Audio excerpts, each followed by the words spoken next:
લઈને જીવની અનાદિની જે ભય સંજ્ઞા છે તે તૂટે છે.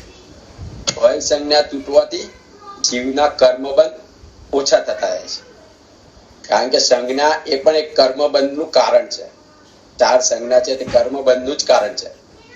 ચાર સંજ્ઞાઓ અનાદિની છે ને જેને લઈને જ જીવના કર્મબંધ થાય છે.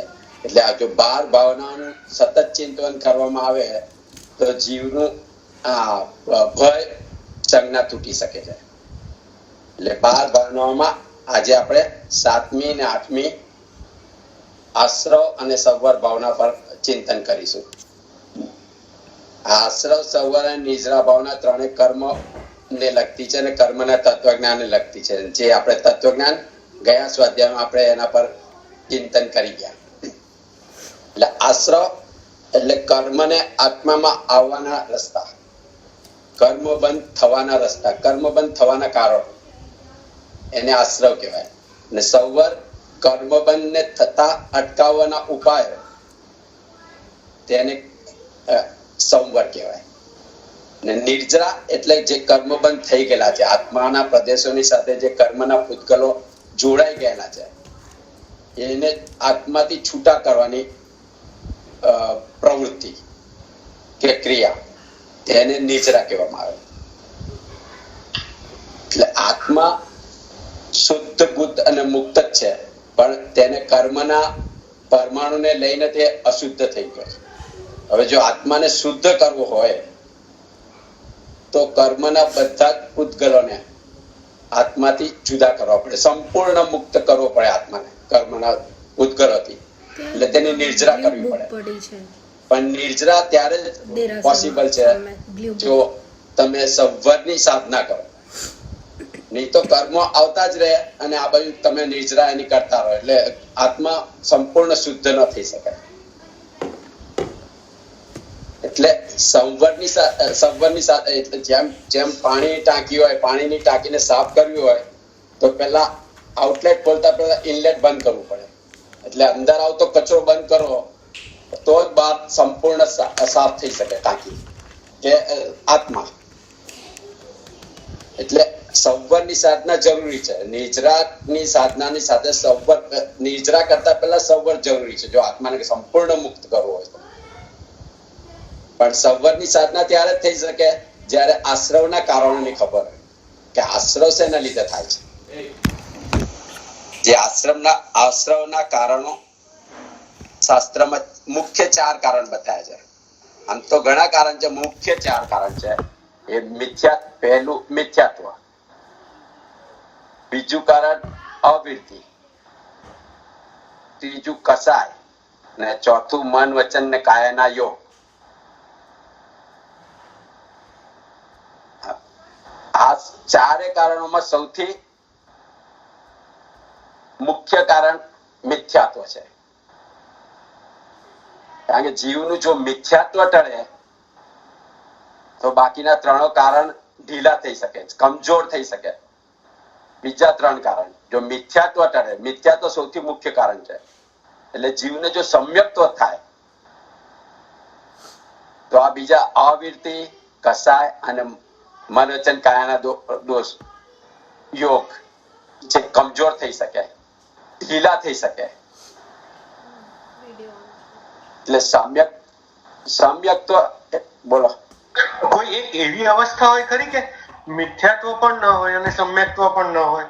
એ શાશ્વતન અવસ્થા એવી આવે જ્યારે મિથ્યાત્વથી જીવ પાછો પડે ને, અને સમ્યક્ત્વ થઈ જાય ને પછી પાછો પડે ને, ત્યારે એ દશાની વચ્ચે ઝૂલતો હોય. અચ્છા, એટલે એક ટ્રાન્ઝિશન પીરિયડ આવે. હા, એ ટ્રાન્ઝિશન. કારણ કે એકવાર સમ્યકત્વ ક્ષણિક પણ થાય જીવને તો એ સમ્યકત્વ તો એનું થઈ ગયું કહેવાય.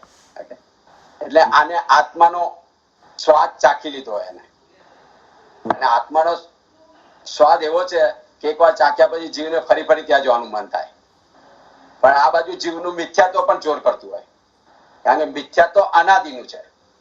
જ્યારે સમ્યકત્વ એક જ વાર પહેલા થાય ત્યારે જીવ સમ્યક્ત્વ આવ્યો કહેવાય. જ્યારે આત્માની અનુભૂતિ થાય, પ્રતીતિ થાય, સ્લાઇડ પણ ભલે ક્ષણિક થાય, એ જીવને સમ્યક્ત્વ થયું કહેવાય.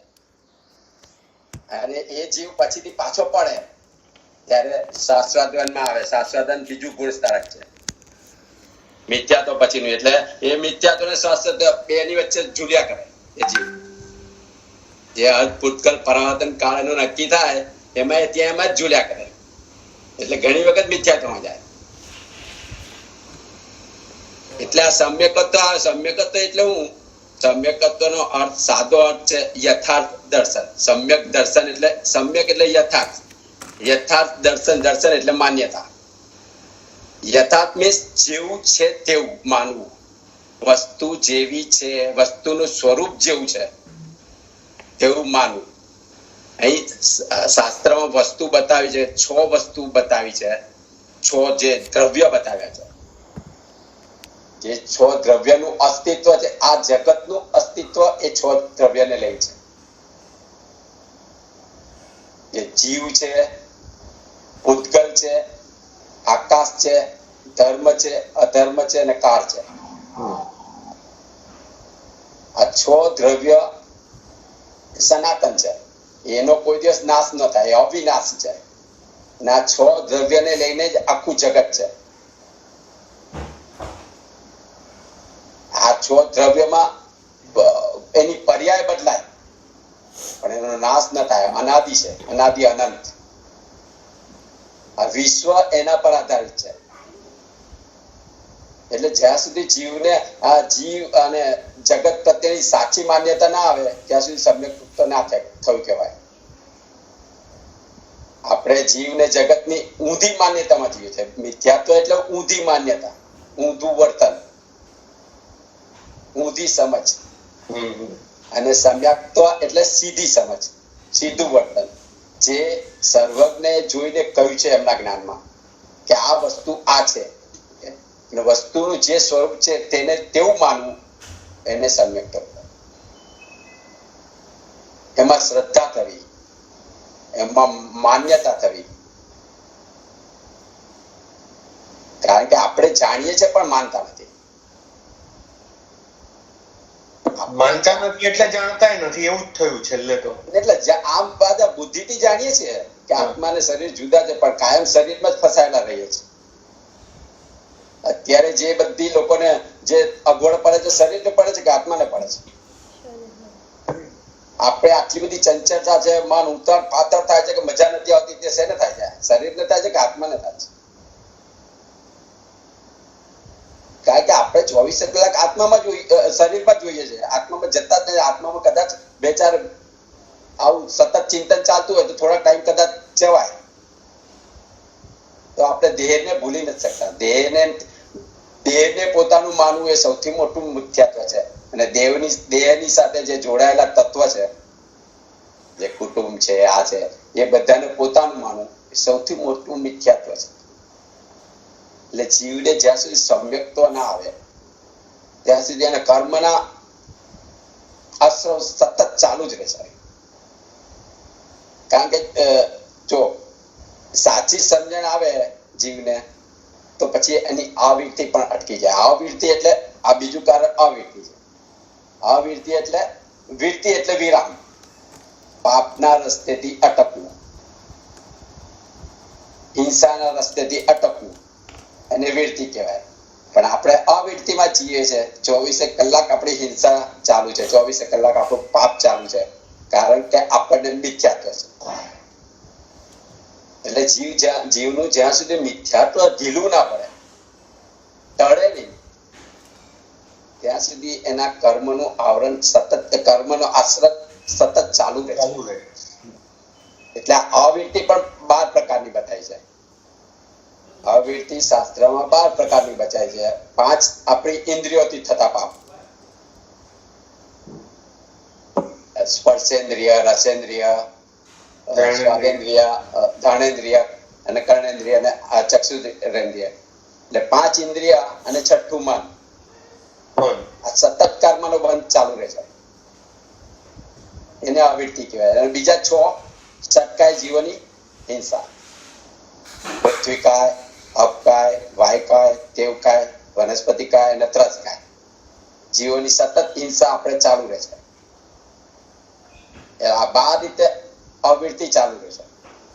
એટલે જીવ જો સમ્યક તો પામે તો એ અવિરતિમાંથી વિરતિ ધર્મમાં આવે. એટલે આપણે જે સાધુ સાધુ સમુદાય છે, જે મુનિ લોકો છે, મુનિ છે તે બધા વિરતિ ધર્મમાં છે. કારણ કે એ એમને સમ્યક તો ભલે સમ્યક તો નિશ્ચય સમ્યક તો નથી, બટ વ્યવહાર સમ્યક તો છે. એમની શ્રદ્ધા અટલ છે દેવગુરુ ધર્મમાં. દેવગુરુ ધર્મમાં જે શ્રદ્ધા છે એમને અટલ છે ને એકદમ સોલિડ છે શ્રદ્ધા. આપણે દેવગુરુ ધર્મને માનીએ છીએ પણ હજી એમાં શ્રદ્ધા નથી. શ્રદ્ધા નથી એટલે આપણું મન ડગી જાય કે કાલે શું થશે.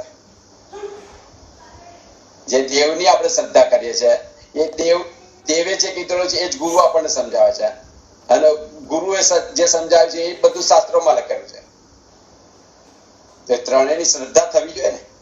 જયારે દેવની શ્રદ્ધા છે તો દેવમાંથી જ ગુરુ છે. દેવ ગુરુનું જે વ્યાખ્યાન છે સમજાવે છે દેશના છે તે, અને ગુરુ જે દેશના સમજાવે તે શાસ્ત્રોમાં લખાવેલું છે. એટલે દેવ ગુરુ શાસ્ત્ર એ મેઇન તત્વ છે. ઓકે, એના પર આપણે શ્રદ્ધા થવી જોઈએ.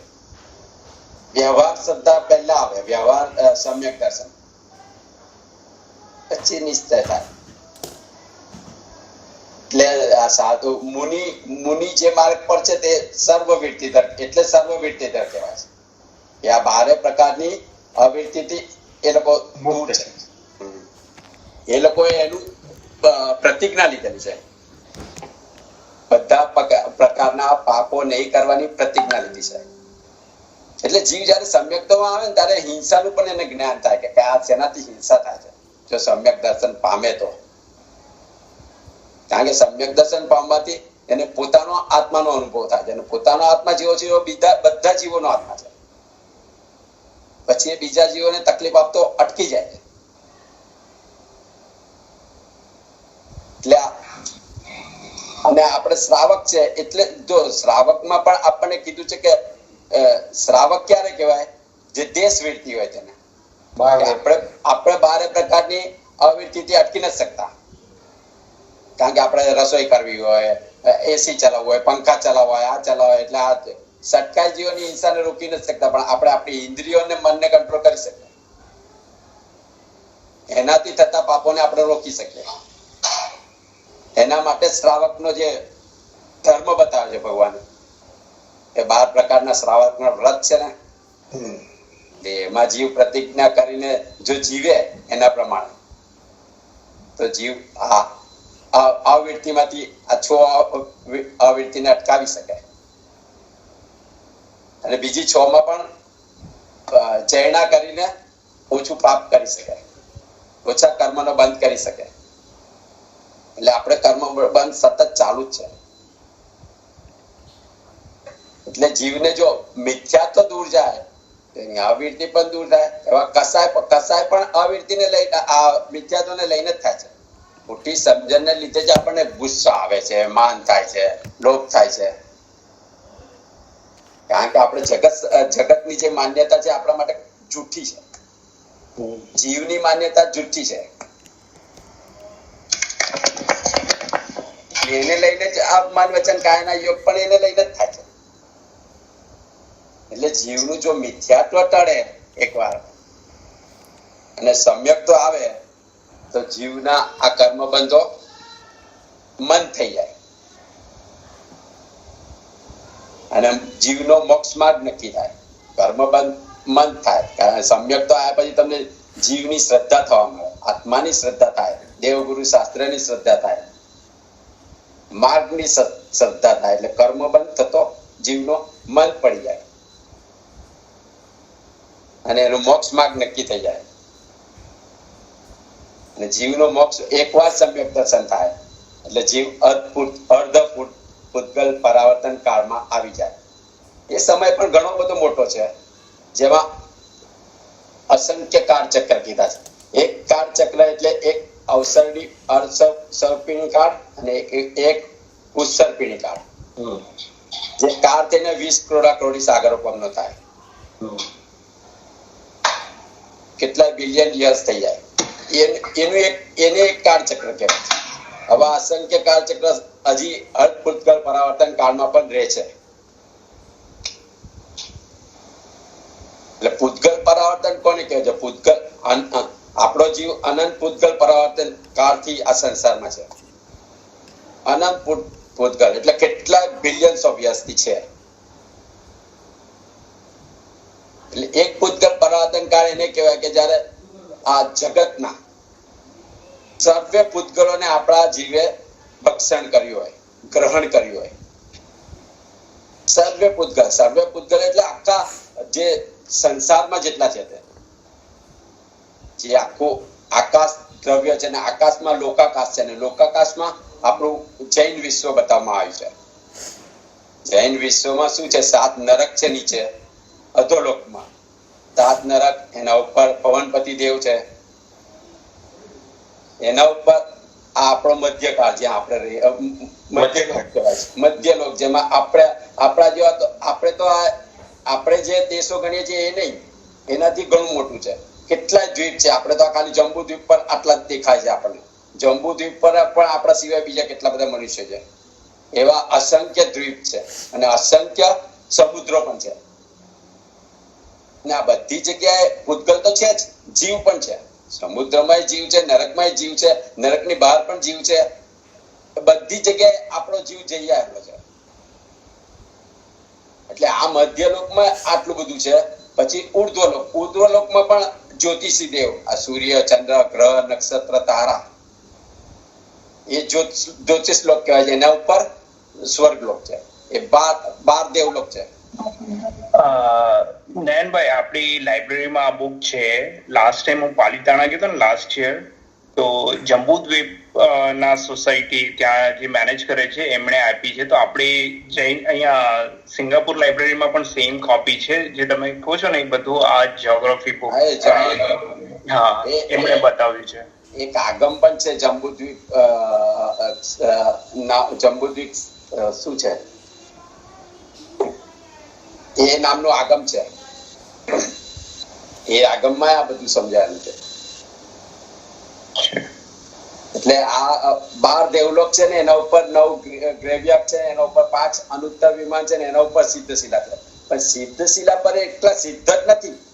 એની આજુબાજુ પર વાતાવરણ છે ને વાતાવરણમાં જીવ અને ભૂતગળ બંને છે. એકેન્દ્રિય જીવો છે ત્યાં પણ. એટલે જયારે આ જીવ બધી જગ્યાએ એકવાર ગ્રહણ કરે ને તારે એક ભૂતગળ પરાવર્તન વર્લ્ડ ટૂર જેવું. World tour. અને આપણે કહીએ આપણે અહીં જ ગયા ત્યાં જ ગયા, આપણે બધે જઈને આવ્યા. નરકમાં જઈને આવ્યા તો સિદ્ધ શિલા પર જઈને આવ્યા છે, ભલે આપણે સિદ્ધ નથી થયા. એટલે આને તો એક પૂતગળ, તો એવું તો અનંત વાર આપણે જઈને આવ્યા છે. એ અનંત પૂતગળ પરાવર્તન વાળો જીવ કહેવાય છે આપણે. એટલે અનંત પૂતગળ પરાવર્તન વાળા જીવ કેવા હોય કે જેને ધર્મ ગમતો જ ના હોય, ધર્મ ધતિંગ લાગે, મોક્ષ જેવું કઈ છે નહીં, ભગવાન જેવું કઈ છે નહીં. એવા જે જીવો છે એ આવા હજી એમને આનંદ ચક્ર બાકી છે. જે જીવને થોડીક પણ આમ એ થાય કે ભલે કશું કરતો ના હોય પણ ભગવાન છે, મોક્ષ જેવું કઈક છે, આ સંસાર જીવવા જેવો નથી પણ છતાં સંસારમાં મજાથી રહેતો હોય, એ ચરમ પૂતગલ પરાવર્તન કાળમાં આવી ગયેલો કહેવાય. એ જીવ ચરમ મીન્સ છેલ્લું પૂતગલ પરાવર્તન કાળ. થોડીક પણ એને ભગવાન છે એવી એસેપ્ટન્સ છે અને મોક્ષ છે એવું એસેપ્ટન્સ છે, ભલે કશું કરતો નથી. એટલે જ આપણે બધા એવા જીવોમાં આવીએ. ગાઢ મિથ્યાત્વમાંથી આપણે મિથ્યાત્વમાં આવ્યા. મિથ્યાત્વને પણ પહેલું ચરણ કીધું છે. મોક્ષના રસ્તાનું પહેલું ચરણ મિથ્યાત્વ કીધું છે. જે 14 ગુણ સ્થાનક છે એમાં પહેલું ગુણ સ્થાનક, એને ગુણ સ્થાનક કેમ કહેવામાં આવે છે? એ આના લીધે કે જીવને થોડીક પણ સમજ આવી ધર્મ વિશેની, ભલે કશું જ કરતો નથી. એટલે મિથ્યાત્વ ગુણ સ્થાનક કહેવાય પહેલું છે. તો મિથ્યાત્વમાં જ પણ એને તોય ગુણ સ્થાનક, કારણ કે જીવનો ઉઘાડ થયો થોડો, જે ગાઢ અંધકારમાંથી હતો તેમાંથી થોડોક ઉજાસ થયો એના. એટલે એ છેલ્લા પૂતગલ પરાવર્તન કાળમાં આવ્યો. એટલે આવો જીવ ધીરે ધીરે ધર્મમાં આગળ વધતો જાય. પછીથી એને એક કાળ એવો આવે કે ધર્મ પણ ગમવા માંડે અને સંસાર પણ ગમે. ત્યારે જીવ આસન્ન સમ્યક્તો કહેવાય, કે સમ્યક્તની આસન્ન સમ્યક્ત એટલે સમ્યક્તની નજીક આવ્યો કહેવાય એવો જીવ, કે જેને ધર્મ પણ ગમે અને સંસાર પણ ગમે, કમાવું પણ ગમે, દાન કરવું પણ ગમે, ભોગ પણ ગમે અને ધર્મ પણ ગમે, બધુંય ગમે એવો જીવ એ આસન સમ્યક્તો કહેવાય, જીવ કહેવાય. એટલે સમ્યક્તની નજીક આવે જીવ. અને આ જીવ ધીરે ધીરે ધીરે ધીરે એમાં પ્રગતિ કરતો જાય અને એને ધર્મ વધારે ગમતો જાય, સંસાર ઓછો ગમતો જાય. પછી ધીરે ધીરે ત્યારે એક ઘડી એવી આવે જ્યારે એને સંસાર અસાર જેવો લાગે, જીવવા જેવો ના લાગે, એને ધર્મ જ ગમે. ત્યારે એવો જીવ છે એની કર્મની લઘુતા બહુ ઓછી થઈ હોય ત્યારે એવો જીવ થાય. જે કર્મ આપણા કર્મો એટલા બધા વધુ હોય, જેટલા કર્મ વધુ હોય એટલા તમને ધર્મમાં જતા રોકે. એટલે એવો જીવ હળુ કર્મી કહેવાય. હળુ કર્મી જીવ હોય એ ધીરે ધીરે ધર્મમાં વધતો જાય અને સંસાર એનો દૂર થતો જાય. અને જ્યારે જીવ એકદમ અદ્ભુત પરાવર્તન કાળની નજીક આવી જાય ત્યારે એ જીવને સંસાર ગમે જ નહીં અને ધર્મ જ ગમે. અને આવી અવસ્થા જ્યારે ધીરે ધીરે વધતી જાય અને એક ઘડી એવી આવે કે એક પળ એવી આવે જ્યારે એને રાગ દ્વેષની ગ્રંથિ તૂટી જાય, ત્યારે એનો પોતાના આત્માનો અનુભવ થાય. ભલે ક્ષણ પૂરતી પણ થાય તો ક્ષણ પૂરતી જ્યારે તૂટે ત્યારે એને સમ્યક દર્શન કહેવામાં આવે છે અને એને સમ્યક કહેવામાં આવે છે. ત્યારે જીવ અટપુટકલ પરાવર્તન કાળમાં આવ્યો કહેવાય. અને હવે એનું મોક્ષ નક્કી થઈ ગયું જીવનું, કે હવે આ જીવ મોક્ષે જવાનું, ભલે કેટલો પણ કાળ બાકી છે પણ મોક્ષે જવાનું. એટલે સમ્યક દર્શન જે જીવને થયું હોય એ જીવને ધર્મ જ ગમે. કારણ કે સમ્યક દર્શન એવી વસ્તુ છે પોતાના જ આત્માનું સુખ એને અંદરથી અનુભવ્યું હોય. જેવી રીતે આપણને કોઈક વસ્તુ બહુ જ ગમી જાય તો આપણે ઘડીએ ઘડીએ ખાઈએ છીએ ને, ઘડીએ ઘડીએ એની તરફ ખેંચાઈએ છીએ વસ્તુ તરફ. એવી જ રીતે આ પોતાના આત્માનો અનુભવ એટલો સુખદ હોય છે કે જીવ ઘડી ઘડી અંદર જ જાય. એટલે એને એ જીવને ધર્મ જ ગમે. સંસારમાં બધું જ અસાર લાગે. ભલે રહેવું પડે તો કર્તવ્ય ભાવથી બધો સંસાર નિભાવે, ચલાવે, પણ એ જીવ ધર્મમાં જ રત રહે. એને પાપ કરો તો દુઃખ થાય, પાપ એનાથી થઈ જાય, પાપ કર્મ ઇવન ખાતો હોય ને એને જીવ દેખાય તો એ ખાવાનું પણ મૂકી દે. એટલે પાપના કામમાં એને ખટકોટ લાગે, દિલમાં દુઃખ થયા કરે, અને પુણ્યના કામમાં એ મસ્તીમાં રહે કે પુણ્ય બનાવતો જાય. એટલે સંવરની સાધનામાં આવી જાય એ જીવ, કર્મના આશ્રવને રોકતો જાય, સંવરની સાધનામાં આવી જાય. અને સંવરની સાધના, સંવર એટલે મનને સંભાળવું. સંવરનું મેઇન વસ્તુ શું છે? મનને સંભાળતા તમે શીખી જાઓ તો જીવનું સંવર ધર્મ થઈ શકે, સંવરની સાધના થઈ શકે. એટલે સંવરની સાધના એ ખરેખર મનને સંભાળવાની સાધના છે. મનને ખરાબ વિચારોથી શુભ વિચારમાં લાવો, દુર્ભાવમાંથી શુભ ભાવમાં લાવો, દુર્વિચારમાંથી શુભ વિચારમાં લાવું મનને. તો એ સંવરની સાધના છે. એટલે મિથ્યાત્વ એટલે ઊંધા વિચારોનું ઊંધું દર્શન, પણ સમ્યક્ત એટલે સીધું અને સાચું દર્શન. એટલે મિથ્યાત્વનું જે સંવર છે તે સમ્યકત્વ છે. સમ્યકત્વ તો જીવ સંવરમાં આવી જાય. અને અવિરતિનું વિરતિ ધર્મ છે. અવિરતિનો સંવર વિરતિ ધર્મ છે. એટલે અને કસાય નું સંવર અકસાય દશા છે. કસાય ચાર છે: ક્રોધ, માન, માયા, લોભ. હવે ક્રોધનો કસાય કેવી રીતે, ક્રોધનો સંવર કેવી રીતે કરો? ક્રોધનો સંવર કરતા પહેલા જીવે ક્રોધના ફાયદા અને નુકસાન વિચારવું જોઈએ કે ક્રોધથી શું નુકસાન થાય છે, અને ક્રોધનો સંવર ક્ષમાથી થાય. ક્ષમા ધર્મથી ક્રોધનો નિષેધ કરી શકાય, સંવર થાય, ક્રોધને રોકી શકાય. પણ ત્યારે ક્રોધને કેવી રીતે રોકાય? તો ક્રોધ પર ક્રોધના જે નુકસાન છે, ક્રોધથી જે નુકસાન છે અને ક્ષમાથી જે ફાયદા છે તેના પર જીવે ચિંતન કરવું પડે. કે જીવ ક્રોધ કરવાથી આજુબાજુના લોકોનો પ્રેમ પણ ગુમાવી દે છે, પ્રીતિ ગુમાવે ક્રોધથી. ક્રોધી જીવને બીપી પણ વધી જાય. ક્રોધ કરે ત્યારે એની આંખો લાલ લાલ થઈ જતી હોય છે, જીવની આંખો પોળી થઈ જાય, મન ચક્રાવે ચડી જાય, મનમાં ટેન્શન વધી જાય અને ગમે તેવા શબ્દો ક્રોધમાં માણસ બોલી જતો હોય છે, જેથી સામાજિક સંબંધો પણ બગડે. એટલે ક્રોધને લઈને જીવની શારીરિક, માનસિક ને સામાજિક ત્રણેય સ્થિતિ ખરાબ થાય છે. અને જીવ આ વસ્તુ ક્રોધ આવે ત્યારે તો વિચારી ન શકે. ક્રોધ આવે ત્યારે માણસ વિચારી ન શકે. એટલે જ્યારે સારી સ્થિતિ હોય ત્યારે માણસે આનું ચિંતન કરવું જોઈએ કે ક્રોધથી આટલા બધા નુકસાન થાય છે તો હું ક્રોધ શું કામ કરું છું? ક્રોધને જો જીવ થોડાક સમય માટે દબાવી દે ને, થોડાક સમય માટે દબાવી દે, તો ક્રોધ ઢીલો થઈ જાય, જતો રહે. કારણ કે એ તમારા કર્મનો આશ્રવ, જે તમે કરેલા કર્મો છે એ જ અત્યારે આવી રહ્યા છે ઉદયમાં. તમારા કર્મનો ઉદય છે તેથી ક્રોધ આવે તમને. તમે કરતા નથી, એ આવે છે અને એમાં કોઈક નિમિત્ત બની જાય છે. કર્મના ઉદયને લઈને કોઈક નિમિત્ત બને છે એટલે તમે ક્રોધ કરો છો એના પર. પણ જો તમે ક્રોધને એક 5-10 સેકન્ડ માટે રોકી દો ને તો ક્રોધ ઢીલો થઈ જાય.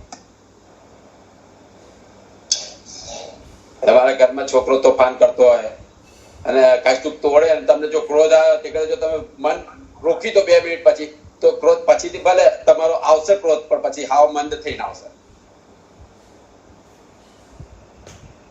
એ રોકો જ આકરો છે ને ભાઈ. એનું ચિંતન ને એ આક્રો છે. પણ તમે જયારે આ મનમાં સતત આવો ભાવ હોય કે મારે ક્રોધ નથી કરવો, શું કામ કરું છું, લોકોની પ્રીતિ ગુમાવું છું, લોકો આગળ ખરાબ થાવ છું, ખરાબ શબ્દો નીકળી જાય છે ને એ શબ્દો પાછા તો જતા નથી ને, સંબંધો બગડે. એટલે માણસ જો ધાર્મિક જીવ હોય અને જેને સંવરની આરાધના કરવી છે તો પછી એને વિચારવું જોઈએ કે આ હું ખોટું કરી રહ્યો છું. ક્રોધથી કોઈ ફાયદો નથી. ક્રોધ તમારા ઉદયને લઈને જ આવે છે. આ જો ધાર્મિક જીવ હોય તો એને આ સમજ હોવી જોઈએ કે ભલે નિમિત્ત કોઈ પણ બન્યું, છોકરા બન્યા કે કામવાળી બની કે કોઈ પણ બન્યું નિમિત્ત, પણ આવે છે એ તમારા ઉદયને લઈને જ આવે છે. આ સમજ તમારામાં બેસવી જોઈએ કે જે તમારા કર્મના ઉદયને લઈને જ ક્રોધ આવે છે. જે કસાય થાય છે તે તમારા ઉદયને લઈને જ થાય છે. કર્મના ઉદય આવે, જ્યારે કર્મનો ઉદય આવે એ દ્રવ્ય કર્મ કહેવાય. આપણી સાથે, આપણા જીવની સાથે કર્મ બંધાયેલા જ છે અને એ ઉદયમાં આવવાના જ છે. હરેક સમય આવે છે, હરેક પળે આપણા કર્મ ચાલુ જ રહે છે. આવે છે, આપણે ભોગવીએ છીએ, કર્મનો નાશ થાય છે, નવા, પણ આપણે નવા બાંધતા જઈએ છીએ. નહીં તો કર્મ એની સાથે ભોગવાઈ જાય. એ દ્રવ્ય કર્મ જયારે આવે ને ત્યારે એમાં ભાવ કર્મ થાય અને નો કર્મ થાય. ઉદય દ્રવ્ય કર્મનો જ આવે છે, પણ એમાં ભાવ કર્મ થાય ને નો કર્મ થાય છે. નો કર્મ એટલે આપણું આ શરીર ને આ મકાન, ગાડી, બંગલા એ બધું નો કર્મ છે. એ બધું બાય પ્રોડક્ટ છે. દ્રવ્ય કર્મથી જ આપણને મળે છે બધું જ, પણ એ ખાલી ભોગવવા માટે છે. શરીર કર્મને ભોગવવા માટે છે. ગાડી, બંગલા એ બધું તમારો ભોગવવા માટે છે, કર્મને છે. પણ આપણે પછી ભાવ કર્મમાં જોડાઈએ છીએ અને બીજા નવા ભાવ ક્રિએટ કરે છે. ભાવની સામે થઈ જાય છે. આવે છે એને ભોગવીને જ લેતા એની સામે થઈ જાય છે. એટલે નવા વિભાવ ભાવમાં જઈએ છે અને નવા કર્મોનો બંધ કરીએ છીએ આપણે. એટલે માણસે ક્રોધ પર આવી રીતે જો માણસ વિચાર કરે કે ક્ષમાથી કેટલા ફાયદા છે, કે ક્ષમાથી તમે થોડોક ટાઈમ એ જીવને ક્ષમા કરી દો, તરત પ્રેમ ભર્યો વ્યવહાર તમારો થઈ જાય, તમારી માનસિક સ્થિતિ શાંત થઈ જાય. એટલે ક્ષમાથી કેટલા ફાયદા છે? આમ શારીરિક, માનસિક ને સામાજિક તો છે જ, પણ ધાર્મિક પણ પછી ફાયદો વિચારે. પહેલા આ વિચારો તમે. પહેલા આ વિચારો કે સામાજિક, માનસિક ને સોશિયલી તમારા ફાયદા છે, તો પછી શારીરિક ફાયદો છે એ તો પણ જ્યારે ગુસ્સો હોય ને ત્યારે ખુમારી આવી જાય કે દુનિયા ગઈ તેલ લેવા અને તો હું આમ જ કરી દઈશ. પણ પછી આપણે ચિંતન કરેલું હોય ને અભરાઈએ જતું રહે છે. એટલે આપણને આ બધી અનાદિની ટેવો છે. હવે જયારે ધર્મ જાણીએ ત્યારે ટેવો તો છોડવી પડે. થોડુંક તો સુધારો લાવવો પડે, નહીં તો પછી ધર્મ ક્યાં અંદર આવે? ધર્મ આવ્યો જ કે ધર્મ એ શીખવાડે છે કે તમે તમારા શેના લીધે થાય છે એ બધા કારણો ધર્મ આપે છે. આ તમારો જ કર્મનો ઉદય છે. બીજો કોઈ તમને ક્રોધ નથી કરાવતો. ક્રોધે તમારો જ છે અંદર. ક્રોધે તમારો જ છે. જો તમે નાના બાળકોને જોશો, એમને ક્યાં કોઈ શીખવાડ્યું કે ક્રોધ શેનાથી થાય? તો જન્મો જન્મના સંસ્કાર લઈને આવ્યા છે. જયારે સાપ જન્મે છે, સાપ જન્મે ત્યાંથી ડંખીલો હોય છે. કેમ? ડંખ જ મારે, વીછી ડંખ જ મારે. કેમ? અને સંસ્કાર છે, પૂર્વ જન્મના સંસ્કાર છે. અને એવા જ આપણે કોઈ જાનવરના ભાવમાંથી આપણે મનુષ્યમાં આવ્યા છે, તો આપણામાં એ સંસ્કાર હજી રહ્યા છે. એટલે આ સંસ્કારોને હટાવવા પડે. આ સંસ્કારો જન્મના છે. અને મનુષ્ય જન્મ એટલે તો મળ્યો છે કે આપણે જો મનુષ્ય જન્મમાં ધર્મ મળી શકે, ને ધર્મ સમજી શકાય. મનુષ્ય જન્મ ધર્મ સમજીને જો આપણે એનું એ ના કરીએ અનુસરણ, તો પછી આપણા કર્મો ઓછા કેવી રીતે થાય? એટલે ક્ષમા રાખવાથી મન પણ શાંત રહે, પ્રેમ ભરેલો વ્યવહાર પણ રહે. આ સામાજિક ફાયદા છે. બાકી ક્ષમાથી તમારા કર્મો અટકે. તમે જયારે કર્મનો જે ઉદય છે એની સામે રિએક્શન આપો છો એટલે નવા કર્મ બાંધે છે. એક કર્મ તોડતા આપણે 10 બાંધીને જઈએ છીએ. એટલે આપણો ચક્રાવો પૂરો જ ક્યારે થાય? રિએક્શન ના આપીએ ને તો સામેવાળો કે બોલને મોઢામાં મગ ભર્યા છે એમ. એટલે એમાં પછી માન કસાય આવે ને. હવે આ બીજો આવશે માન કસાય. કારણ કે આપણે માન હોય, કોઈ આપણને ઉશ્કેરી કાઢી શકે. જયારે તમને માન હોય કે હું કઈક છું, અહમ ભાવ, આ માન કસાય સૌથી ખતરનાક છે. માન એટલે અભિમાન, અને અભિમાન એટલે માણસ જ્યાં સુધી એવું વિચારે છે કે હું કશું જ નથી આ જગમાં, ને એવું ક્યારે વિચારી શકે માણસ કે આ 7 બિલિયન લોકો છે, આપણે અંદર એક 7 બિલિયન તો ખાલી આ ધરતી પર છે, બાકી તો અનંતા જીવો છે. એમાં આપણને કેટલા ઓળખતા છે? કદાચ 200-500. તો માન ગયું તો કોનું ગયું? પણ આપણે તો એમાં અહમમાં જીવતા હોય. દરેક જીવ એટલે જ્યાં સુધી આ અહમ ઓગળે નહીં ને માણસનું, જ્યાં સુધી એમાં નમ્રતા આવે નહીં, એમાં વિનય ભાવ આવે નહીં. કારણ કે વિનય ભાવ એ આત્માનો ભાવ છે. જ્યાં સુધી તમને એવું લાગે નહીં કે તમે દાસાના દાસ છો, એકદમ પામર જીવ છો, ત્યાં સુધી તમારો મોક્ષ ના થઈ શકે. તો જ આ અહમ ભાવ તૂટી જાય. કે છે કે માન સંજ્ઞા ના હોત ને તો અહીંયા આગળ જ મોક્ષ છે.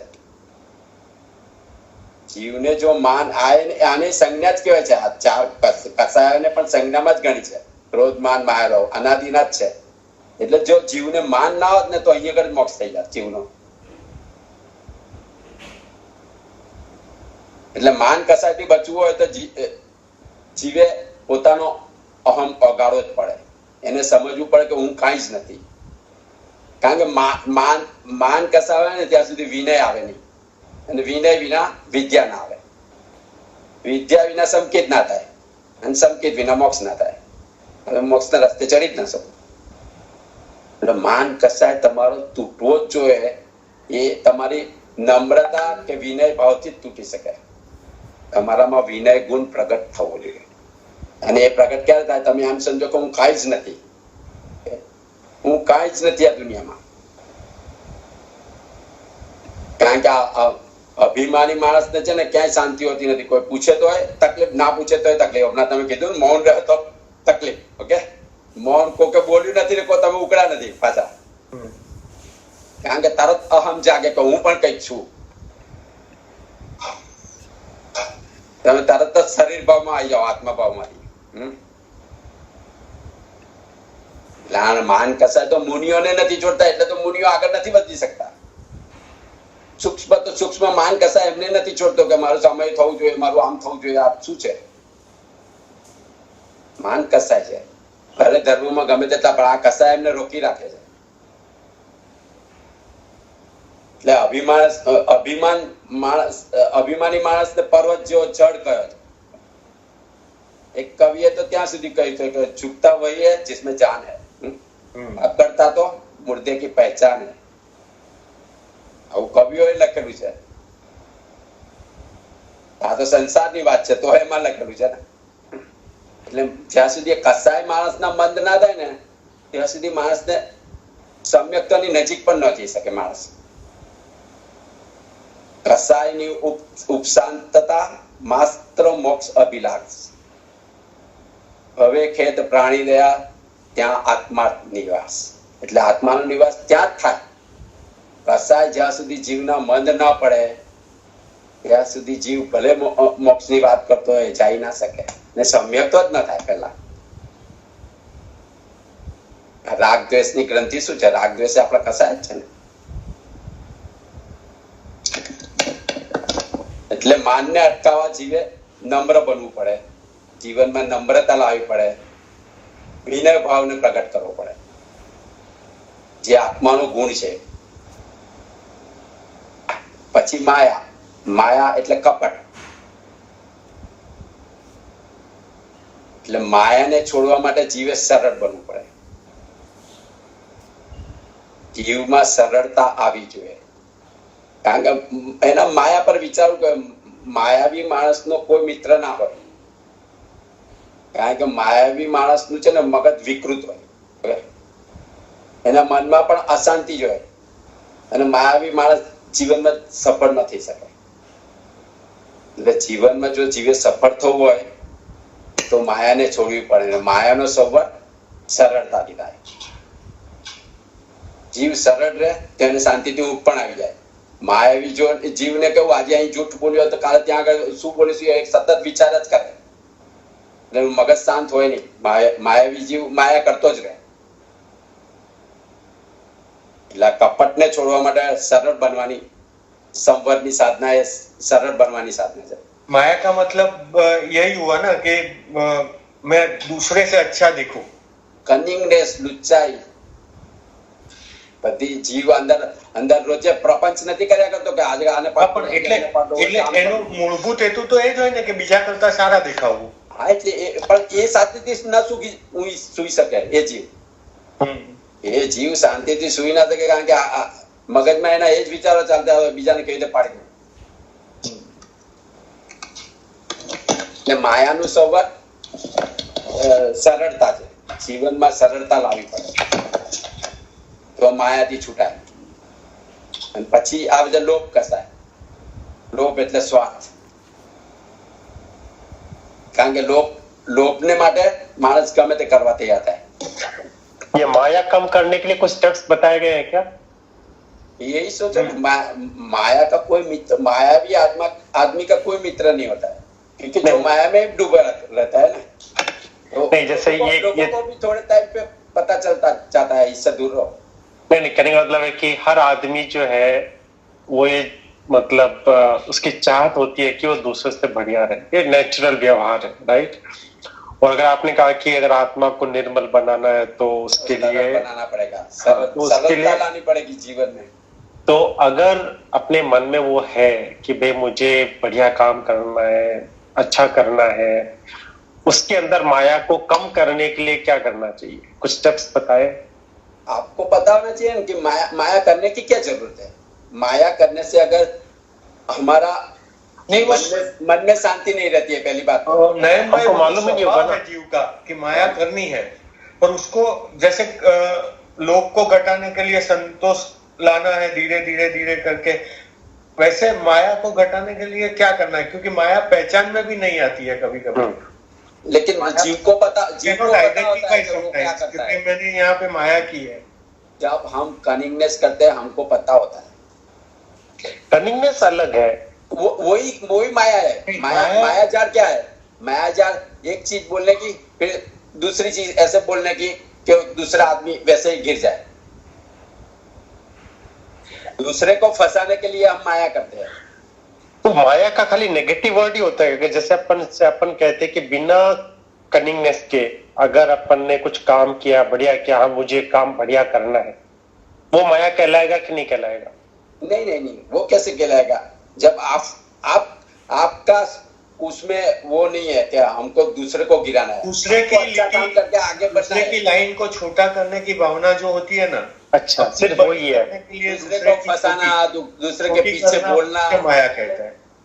अपनी किसी के कितनी सामने भी कुछ बड़ी बोलना। करो आप, अच्छा। अपनी रेखा कितनी भी लंबी खींचो आप, कोई प्रॉब्लम नहीं है, लेकिन अपनी लंबी दिखाने के लिए है नहीं, अपनी लंबी रेखा दिखाने के लिए दूसरे की रेखा पे दस्तर लगा देते हैं, उसे माया कहते हैं।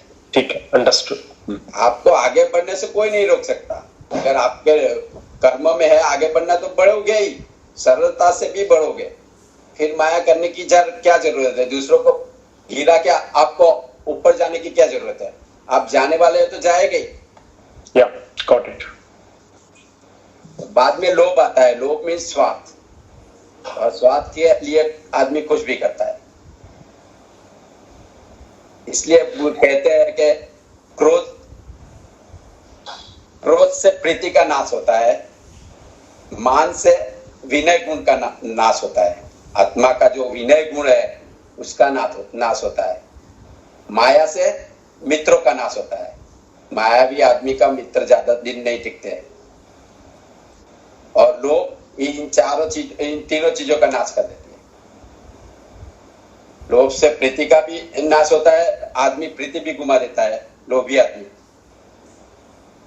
मित्र भी गुमा देता है, और अपना विनय गुण को भी गुमा देता है। इसलिए अगर लोभ से बचना है तो जीवन में संतोष लाना पड़ेगा। संतोष ये लोभ का संवर है। इसलिए ये चारों कसाय का संवर, क्षमा, विनय, सरलता और लोभ, संतोष, उससे हम चारों कसाय को मंद कर सकते हैं। तुरंत तो जाएगा नहीं, क्योंकि ये संस्कार अनादि का है। कोशिश करनी पड़ेगी, पुरुषार्थ तो करना ही पड़ेगा। धर्म का नाम ही पुरुषार्थ है। राइट। धर्म खाली भजन करने से धर्म नहीं होता है, उसमें भी पुरुषार्थ करना पड़ता है, जैसे संसार में हम करते हैं।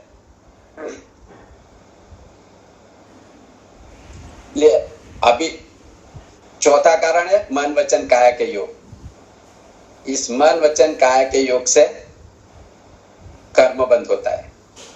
ये जब मन वचन काया का हम जब उपयोग करते हैं, जब कोई प्रवृत्ति करती है, तब आत्मा में चुंबकीय शक्ति प्रकट होती है, और वो चुंबकीय शक्ति से कर्म का बंद होता है। वो अगर मन वचन काया की प्रवृत्ति अगर शुभ है तो शुभ कर्म का बंद होता है, और वो मन वचन काया की प्रवृत्ति अशुभ है तो अशुभ कर्म का बंद होता है। शुभ को हम पुण्य कहते हैं और अशुभ को पाप कहते हैं, पाप बंद। लेकिन वो भी बंद ही है, पुण्य भी बंद है, पाप भी बंद है। अगर आत्मा को संपूर्ण मुक्त करना है तो संपूर्ण निर्जरा होनी जरूरी है। पुण्य भी नहीं रहना चाहिए, पाप भी नहीं, कोई कर्म आत्मा के साथ नहीं रहना चाहिए। संपूर्ण अलग हो जाए तभी आत्मा मुक्त हो सकती है, शुद्ध हो सकती है। पर ये बात को लेके हम क्या कर देते हैं भाई साहब, कि बोलते हैं कि पाप भी नहीं करना है, पुण्य भी नहीं करना है, तो हम पहले पुण्य करना बंद कर देते हैं, बाद में पाप करना बंद करते हैं। क्योंकि हमारा वो जो कोर्स होता है ना, वो जो जल्दी से बंद कर सकते हैं तो वो पुण्य करना ही बंद कर सकते हैं। इसलिए हम लोग वो डायरेक्शन में चले जाते हैं। That is wrong. जिसमें पुरुषार्थ करना है उसमें हम छोड़ देते हैं। हाँ, वो छोड़ देते हैं कि चलो पुण्य भी तो भुगतना पड़ेगा, छोड़ो, पुण्य नहीं करना है, करने की क्या जरूरत है? वो तो चलता ही रहता है, वो तो लेकिन पाप में डूबे रहते हैं, चलता ही रहता है। इसलिए हम विशियस सर्कल में आ जाते हैं। एक क्वेश्चन यहाँ पे था, आपने लास्ट टाइम आप जब कर्म की बात कर रहे थे तो आपने कहा था कि कर्म का उदय जो होता है, जैसे अपन ने कुछ एक्ट किया वो पिछले कर्म का उदय हुआ, उसके बाद में अपने मन में जो भाव आए उसपे नए कर्म का मतलब नए कर्म अपने को लगे। अगर अपने को लगा कि अपन खुश हो गए वो एक खराब काम करके, तो अपना कर्म लग गए, वो मन से लगा। अभी आप यहाँ कह रहे हो कि मन वचन काया का अगर योग होता है तभी कर्म। नो, कोई भी चलित होता है। मन वचन काया का योग तो एक संपूर्ण एक वाक्य है, ऐसा सेंटेंस है, लेकिन मन से ही सबसे ज्यादा हम कर्म बंद करते हैं। ओके, वचन तो ये योग का मतलब क्या हुआ? मन वचन काया का योग का मतलब तीनों एक कनेक्शन, तीनों कनेक्शन, एक दूसरे का कनेक्शन, तभी लगेगा कर्म। हाँ, तो वो तभी एकदम उत्कृष्ट लगेगा।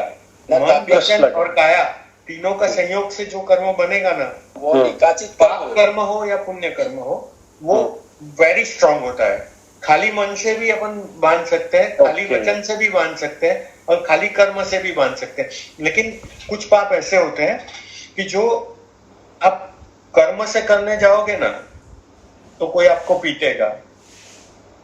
समझो आप किसी को एक तमाचा लगा दिया, आपने बुरा कर्म किया, लेकिन उसका रिएक्शन भी आएगा ना।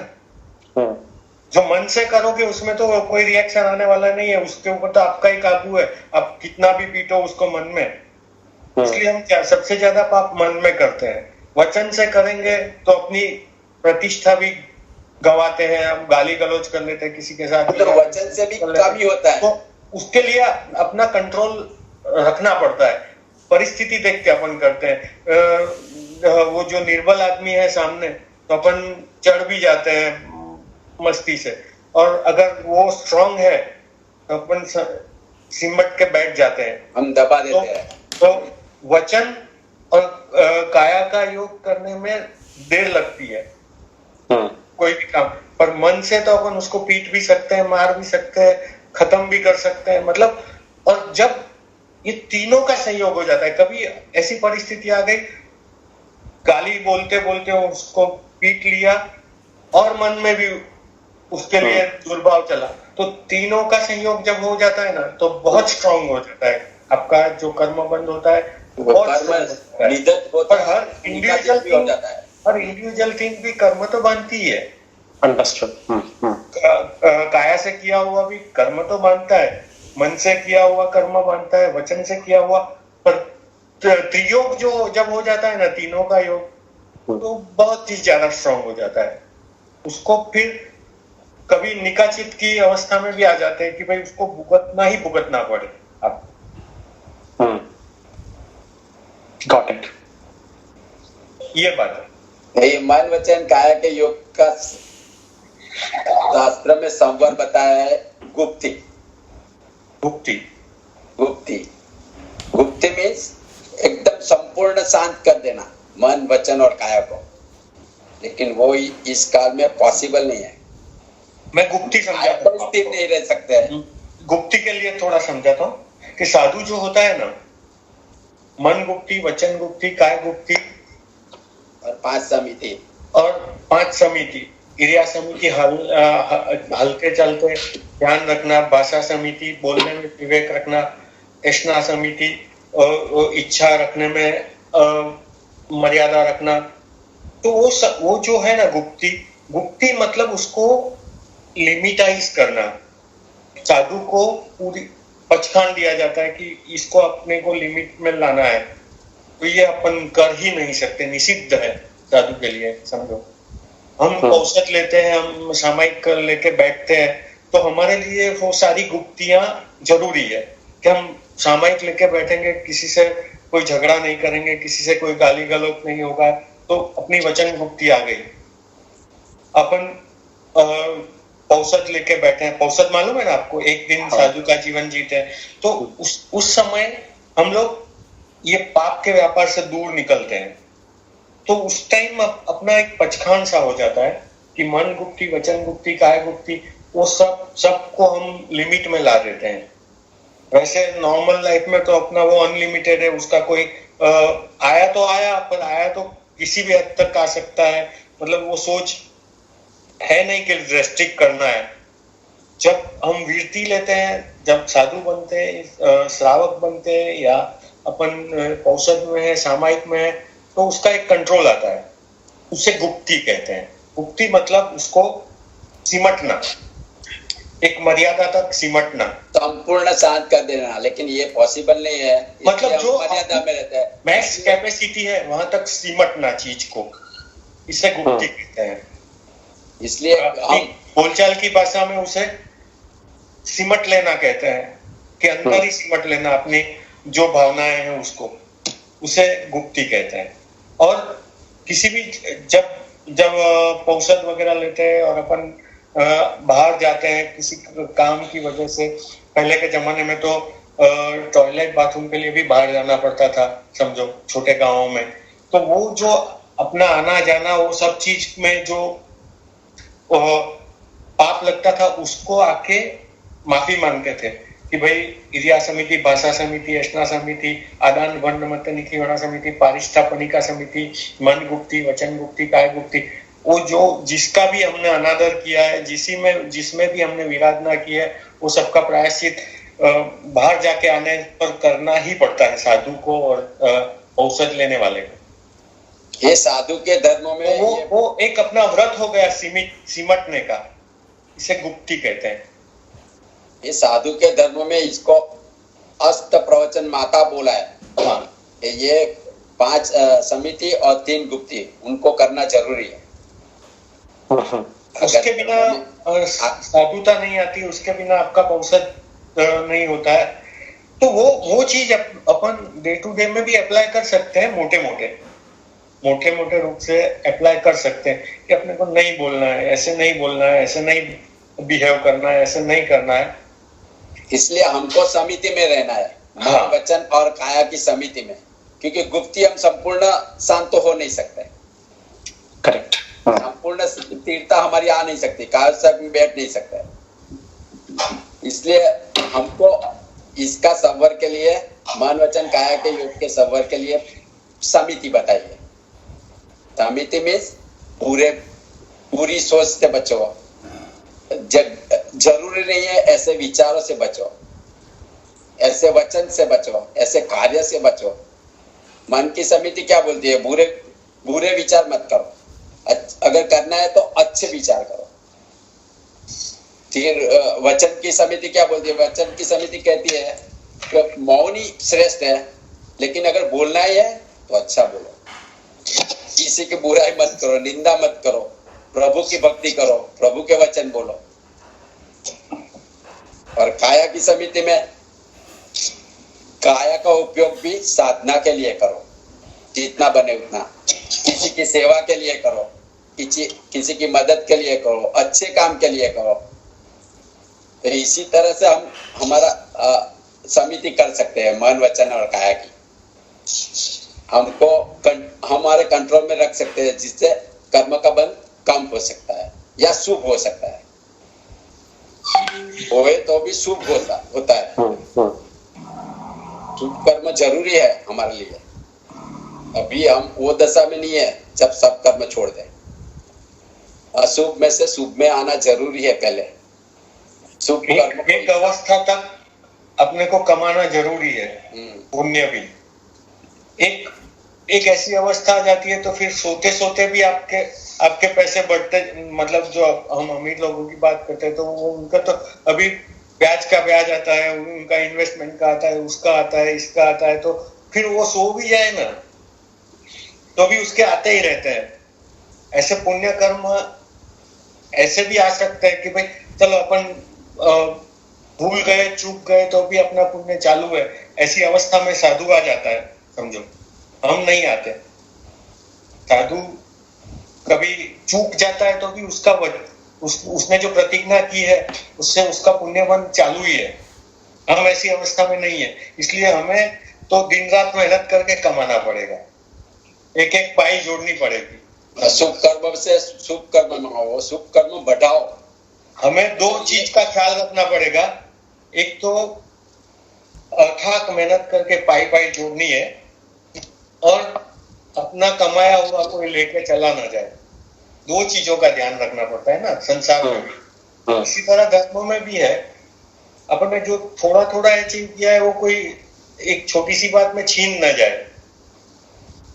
और हर वक्त जागरूक रह के मेहनत करके हमें छोटा छोटा जो भी पोर्शन अपने हर हिस्से में आता है वो जोड़ना है। जैसे पैसे में उसी तरह पाप पुण्य के बारे में भी है। Very good point. तो क्योंकि ये विचार करना चालू रहना चाहिए। देखो, पुण्य की वजह से हमको ये सब फैसिलिटी मिली है। आज हमको जो उच्च कुल में जन्म मिला है, भगवान का प्रवचन मिला है और ये सब सहूलत मिली है, पैसा सब इनफ है हमारे पास, ये मानो पुण्य तो। से ही मिला है। पुण्य से ही धर्म मिला है, तो पुण्य जरूरी है। अगर इस जन्म में हम कुछ नहीं कर पाए तो पुण्य करो, तो अगले जन्म में कुछ होगा। ये साधना आगे सब क्या हो जाता है, अगर अपने पास पुण्य कर्म का उदय नहीं है ना, तो हम पाप की विचारधारा में चले जाते हैं, अभाव की विचारधारा में चले जाते हैं। इसलिए हमें ये अवस्था में पुण्य की भी जरूरत है। मिनिमम वेजिस पे है अपन अभी, तो मिनिमम वेजिस में क्या इतना नहीं मिलेगा ना, तो खाना पीना भी रुक जाएगा अपना, तो आर्त ध्यान में चले जाएंगे। मतलब इतनी पुण्याई तो चाहिए, और वो पुण्याई जोड़ते रहना भी पड़ेगा हमें। जब तक संसार में है तो पुण्याई जोड़ते रहना पड़ेगा, क्योंकि ऊपर की टंकी से अपन यूज कर रहे हैं लेकिन भर नहीं रहे हैं। फिर एक ऐसी अवस्था आएगी जब वो सारा अपने आप छूट जाएगा। और पुण्य कर्म करने का एक और फायदा है, जितना टाइम अपन पुण्य कर्म इकट्ठा करने में प्रवृत्त रहते हैं ना, उतना टाइम एटलीस्ट अपन पाप प्रवृत्ति से तो दूर निकल जाते हैं। This is the main benefit. अभी जो पुण्य पाप का और अच्छे बुरे का जो हिसाब देते हैं ना, उसमें एक ही चीज भावना है कि वो बुरे से रुक जाए, अच्छा करने लगेगा। एक आदमी साइमल्टेनियसली दो चीज तो नहीं कर सकता, अच्छा और बुरा। तो जो अच्छा करने जाएगा ना, तो एटलीस्ट बुरे से तो दूर रहेगा। तो वो भावना है इसमें बेसिकली। क्योंकि हर पल हमारा पुण्य खत्म हो रहा है। पानी का एक बूंद पीते हैं, पाप भी खत्म हो रहा है, पुण्य भी खत्म हो रहा है, इसलिए मिलता है। और दोनों बढ़ भी सकते हैं साथ के साथ। अपन पुण्य प्रवृत्ति में रहे तो इस परिस्थिति में अपने लिए वो ही अच्छा है। ये हुई संवर की साधना। अविरति की मिथ्यात्व में से सम्यक्त्व में आओ, अविरति से विरति भाव में आओ, कसाय से अकसाय भाव में आओ, और मन वचन काया की समिति करना सीख लो। तो ये संवर की साधना से हमारे कर्म बंद होते रुक जाएंगे। कर्म का जो कचरा आता है हमारे में, वो अटक जाएगा। तभी हम निजरा कर सकते हैं, तभी हम आत्मा को संपूर्ण शुद्ध कर सकते हैं। अगर कर्म का कचरा आता ही रहेगा और एक बाजू से निजरा होती रहेगी, तो कभी मोक्ष नहीं होगा, कभी आत्मा का कल्याण नहीं होगा। तो ये थी संवर की साधना। अभी निजरा की साधना नेक्स्ट व्याख्यान में, नेक्स्ट अध्याय में। ओके, आज तो